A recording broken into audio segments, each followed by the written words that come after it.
विश्वासेन पितामह भीष्माने वचन घेतलं, कृष्णा काही झालं तू शस्त्र चालवायचं नाही. देवाने मान्य केलं. शंख पुकारणी झाली, युद्ध चालू झालं. चतुरंग सैन्य त्यांच्याकडे.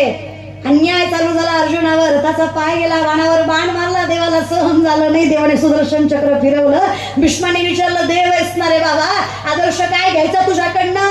कृष्णा वचन मोडलंस. कृष्णानं सांगितलं, पितामह स्वतःचं वचन मोडेल पण डोळ्या देखत भक्तावर झालेला अन्याय कधी सहन करणार नाही. हे सगळ्यात मोठं वचन आहे माझं. मी रक्षण करतो त्याचं. निर्वाणी गोविंद असे मागे पुढे काहीच साकडे.